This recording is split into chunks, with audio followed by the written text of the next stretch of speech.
இங்கே ஒரு பொண்ணு இறந்து போன தன்னுடைய அம்மாவோட ட்ரெஸ் கையில வச்சுட்டு ரொம்பவுமே ஃபீல் பண்ணி அழுதுட்டு இருக்காளா. திடீர்னு வித்தியாசமா ஆப்போசிட்ல இருக்கக்கூடிய வார்ட்ரோப்ல இருந்து ஒரு வெளிச்சம் வரத பாக்குறா. என்னடா இது வித்தியாசமா இருக்கே அப்படின்னு சொல்லிட்டு அதை ஓபன் பண்ணிட்டு அதுக்குள்ள வந்து என்ட்ரு ஆகுறாளா. பார்த்தா அது ஒரு வேற ஒரு டைமென்ஷனுக்கு அவளை கூட்டிட்டு போகுது. அதுக்குள்ள நுழைஞ்சு வெளியில வரக்கூடிய அவளுடைய ட்ரெஸ் ஹேர் எல்லாமே வந்து சேஞ்ச் ஆயிருக்கா. வெளியில வந்து பார்த்தா ஆல்ரெடி அவ இருக்கக்கூடிய வீடு மாதிரியே அது இருக்கு. அங்க இருக்கக்கூடிய வீடு தெருக்கள் எல்லாமே வந்துட்டு ஒரே மாதிரி, ஆனா கொஞ்சம் சேஞ்சா பழசா இருக்கா. இப்போ அவளை கிராஸ் பண்ணி வேகமா ஒரு பொண்ணு ஓடி போய்கிட்டு இருக்கா. யாருன்னு பார்த்தா தன்னுடைய இறந்து போன அம்மா சின்ன வயசுல வந்துட்டு இருக்காங்க. இத பார்த்துட்டு ஷாக் ஆகி போய் அம்மா அப்படின்னு சொல்லி கூப்பிட அவங்களும் திரும்பி பார்த்துட்டு அந்த வீட்டுல சின்ன வயசுல லீன்னு ஒரு பொண்ணு இருந்திருப்பாளா, அந்த பொண்ணு தான் போல இருக்கு இவ அப்படின்னு நினைச்சிட்டு நீ லீ தானே அப்படின்னு சொல்லிட்டு மறுபடியும் ஓடுறதுக்கு ட்ரை பண்ணிட்டு இருக்காங்க. என்னடா இது அப்படின்னு சொல்லி பார்த்துட்டு இருக்க. அந்த இடத்துக்கு வரக்கூடிய அவளுடைய தாத்தாவோ அம்மாவை பிடிச்சு வலுக்கட்டாயமா எடுத்துட்டு போய்கிட்டு இருக்காரா. அவங்களும் வந்துட்டு என்ன விடுங்கப்பா, நான் நல்லா படிச்சு அந்த எக்ஸாம் எழுதியே ஆகணும், அதை எழுதினாதான் யூனிவர்சிட்டிக்குள்ள போகவே முடியும் அப்படின்னு சொல்லிட்டு இருக்க. அவரோ கிடையாது, நீ எந்த எக்ஸாமும் எழுத போறது கிடையாது, உனக்கு நான் கல்யாணம் பண்ணி வைக்கணும் வா அப்படின்னு சொல்லிட்டு தரன்னு அவங்களை பிடிச்சிட்டு இழுத்துட்டு போய்கிட்டு இருக்காரு. அப்பதான் அவளுக்கு சில உண்மைகள் புரியுது. ஆக்சுவலா வந்து 1980 காலகட்டத்தில் இப்ப நம்ம வந்திருக்கோம் அப்படின்றத தெரிஞ்சுக்கிறா. அவங்க அம்மா இறக்கும் போது சொன்ன சில விஷயங்கள் எல்லாமே ஞாபகத்துக்கு வருதா. இங்க பாரு, நான் நல்லா படிச்சு யூனிவர்சிட்டியில சேரணும்னு ஆசைப்பட்டேன், அப்படி மட்டும் நான் நல்லா படிச்சிருந்தேன்னு வச்சுக்கோமே இன்னைக்கு என்னுடைய தலையெழுத்தையே மாறி இருந்திருக்கும், இந்த மாதிரி எல்லாம் நடந்திருக்கிறதுக்கு வாய்ப்பே கிடையாது அப்படின்னு சொல்லி அழுதுட்டு இருப்பாங்களா. ஆக்சுவலா அவளுடைய அப்பா வந்துட்டு நிறைய சூதாடுறன்ற பேர்ல வந்துட்டு அவங்க அம்மா ட்ரீட்மெண்ட்காக சேர்த்து வச்ச பணத்தை ஃபுல்லாத்தையுமே எடுத்துட்டு போயிடுவானா. ட்ரீட்மெண்ட்காக பணம் இல்லாம அவங்க அம்மா இறந்து போயிருந்திருப்பாங்க. இந்த மாதிரி ஒரு ஆம்பளைய கல்யாணம் பண்ணிட்டோமே அப்படின்னு சொல்லிட்டு கடைசியா தான் பொண்ணுக்கிட்ட நான் படிச்சிருந்தேன்னா இந்த தலைவிதியே மாறி இருக்குமேமா அப்படின்னு சொல்லி அழுதுருப்பாங்களா. இதை எல்லாமே நினைச்சு பார்த்துட்டு இப்போ நான் பாஸ்ட்டுக்கு வந்திருக்கேன், அதனால என்னுடைய அம்மாவோட தலையெழுத்து நான் மாத்தியே ஆகணும், உடனே வந்துட்டு இந்த கல்யாணத்தை நிப்பாட்டிட்டு எங்க அம்மா படிக்கிறதுக்கு ஹெல்ப் பண்ணணும் அப்படின்னு சொல்லிட்டு வேகமா வந்துட்டு தாத்தா எடுத்துட்டு போய்கிட்டு இருக்காரு இல்லையா. அவர் பின்னாடியே வந்து ஓடிட்டு இருக்கா. அங்க போயிட்டு தாத்தாட்ட இங்க பாருங்க, உங்களுடைய பொண்ணு வந்து படிக்கணும்னு ஆசைப்படுறாங்க, அவங்கள வந்து படிக்க வச்சீங்கன்னு வச்சுக்கோங்களேன், அவங்க ஒரு நல்ல நிலைமைக்கு வந்துருவாங்க, தயவு செஞ்சு கல்யாணம் பண்ணி வைக்கணும் அப்படின்ற எண்ணத்தை கைவிட்டுருங்க அப்படின்னு சொல்லிட்டு இருக்க. அவரோ வந்துட்டு மாப்பிள்ளை கொடுக்கக்கூடிய டவரிக்காக தன்னுடைய பொண்ணையே கல்யாணம் பண்ணி வைக்கிறதுக்கு ரெடியா இருக்காரு. அப்படிப்பட்ட மாப்பிள்ளை யாருடா அப்படின்னு சொல்லிட்டு திரும்பி பார்த்தா தன்னுடைய குடிகார அப்பா வந்து சின்ன வயசுல அந்த இடத்துல நின்றுட்டு இருக்கானா. அவனை பார்த்தோன்னே டென்ஷன் ஆயிரு. அட பாவி, இப்படிதான் என்னுடைய அம்மாவோட வாழ்க்கையில வந்தியா என்ன, மறுபடியும் நீ எங்க வாழ்க்கையில வரதுக்கு நான் அனுமதிக்கவே மாட்டேன் அப்படின்னு சொல்லிட்டு ஒரு கம்பை எடுத்துட்டு அவனை அடிக்கிறதுக்காக ஓடுறாளா.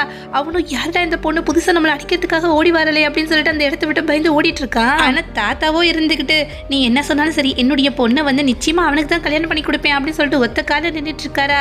இவங்களை எதிர்த்து போராடணும்னு வச்சுக்கோங்களேன், ஏதாவது ஒரு வெப்பன் தேவைப்படுது அப்படின்னு சொல்லிட்டு கடந்த காலத்துல ஏதாவது கிடைக்குமா அப்படின்னு சொல்லிட்டு பாக்கிறதுக்காக வராள. அவளுடைய பேக்லயும் வந்து எலக்ட்ரிக் ஷாக் கொடுக்கக்கூடிய ஒரு மிஷின் இருக்கு, அதை எடுத்துட்டு மறுபடியும் வந்து அந்த வார்ட்ரோப் மூலமா கடந்த காலத்துக்கு வர. அந்த இடத்துல வந்து அவளுடைய அப்பாவும் அப்புறமா தாத்தா ரெண்டு பேரும் சேர்ந்துட்டு தன்னுடைய அம்மாவை வலுக்கட்டாயமா பிடிச்சு இழுத்துட்டு இருக்காங்களா. இவளுக்கும் பயங்கரமா கோவந்துருது.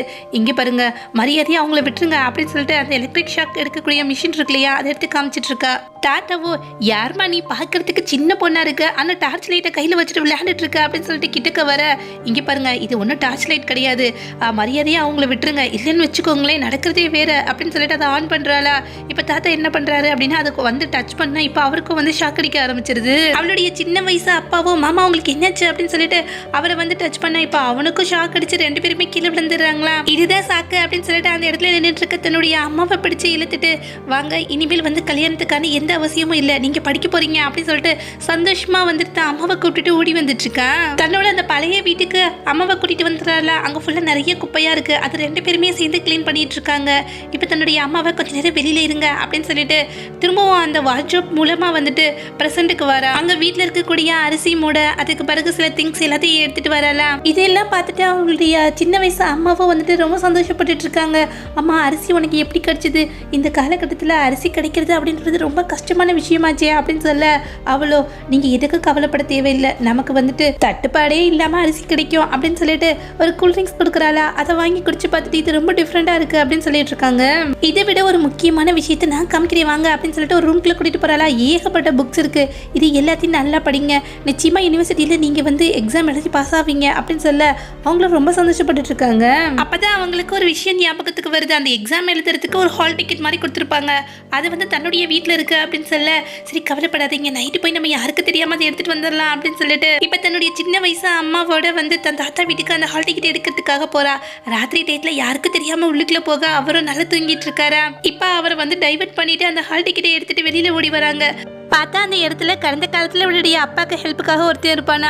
அவன் என்ன பண்ணுவானா, அக்கம் பக்கத்தில் இருக்கக்கூடிய எல்லா வீட்லேயும் வந்துட்டு வெஜிடபிள்ஸ், அதுக்கு பிறகு வந்துட்டு கோழி, இது எல்லாமே திருடிட்டு போயிட்டு இருப்பான். சத்தம் கேட்டு தூங்கிட்டு இருந்த நம்ம ஹீரோயினோட தாத்தாவும் எந்திரிச்சிராரா. யாரது அப்படின்னு சொல்லி கேட்க, ரெண்டு பேரும் என்ன பண்ணுறாங்க அப்படின்னா அந்த காய்கறி திருடிட்டு இருப்பான் இல்லையா, அவனை பிடிச்சி மாட்டி விட்டுறாங்க.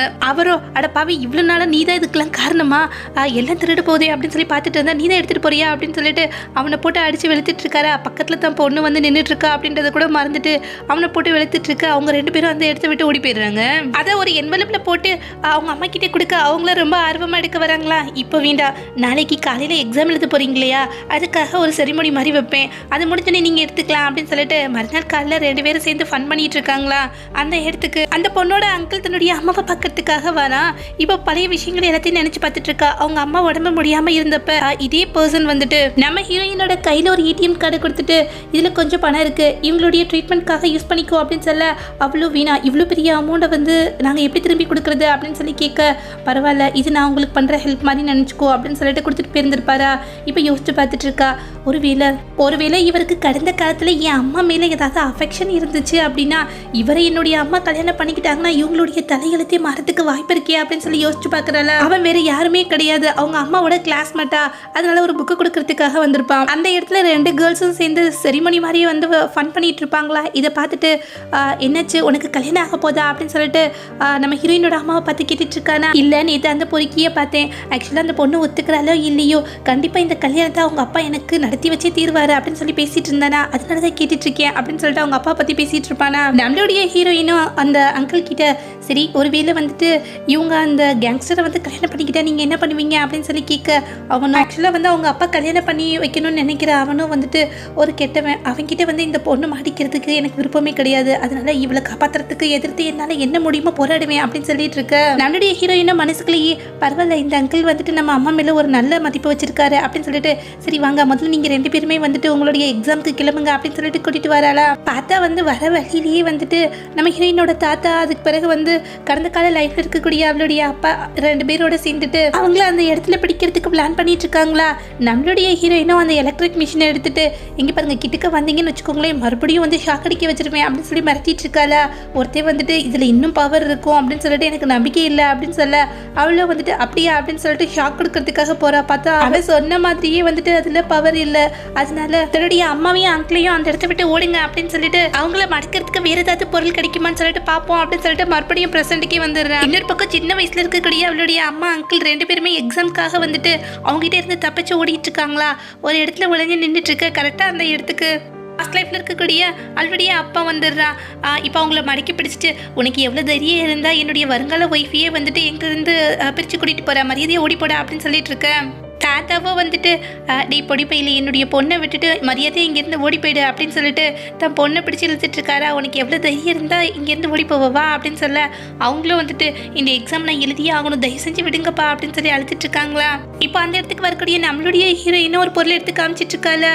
இதை பார்த்துட்டு கடந்த காலத்தில் இருக்கக்கூடிய அவளுடைய அப்பாவோ, என்னப்பா முதல்ல வந்து எலக்ட்ரிக் ஷாக் கொடுக்குற மாதிரி ஒன்று எடுத்துகிட்டு வந்தா, இப்போ வீரத்தையும் எடுத்து காமிச்சிட்டு இருக்காளே, மாமனாரை ஏதாவது பண்ணுங்க அப்படின்னு சொல்லிட்டு பக்கத்தில் நின்றுட்டு இருக்கணும். இது பார்க்கறதுக்கு மாதிரி இருக்கு அப்படின்னு சொல்ல, நம்மளுடைய ஹீரோயினும் பரவாயில்லப்பா நீ புத்திசாலி தான் கண்டுபிடிச்சிட்ட அப்படின்னு சொல்ல, அவனும் அங்கிருந்து பயந்து ஓடிட்டு இருக்கானா. நம்மளுடைய குட்டி ஹீரோயினும் சிரிச்சுட்டே வந்துட்டு அதை தூக்கி அவங்க மேல எறிகிறா. பார்த்தா அதுல இருந்து கலர் கலரா போக வருதா. அவங்களும் பயந்து போக அவங்க கிட்ட மாட்டிட்டு இருக்க தன்னுடைய அம்மாவை கூப்பிட்டு எக்ஸாம் நடக்கக்கூடிய இடத்துக்கு வேகமா ஓடிட்டு இருக்கா. அவங்க அம்மா ஆசைப்பட்டபடியே கடந்த காலத்துல அந்த எக்ஸாம் அட்டென்ட் பண்ணாங்களா, அவங்களுடைய தலையெழுத்து மாறிச்சா என்ன அப்படின்றது நெக்ஸ்ட் பார்ட்ல பார்க்கலாம். தேங்க்யூ.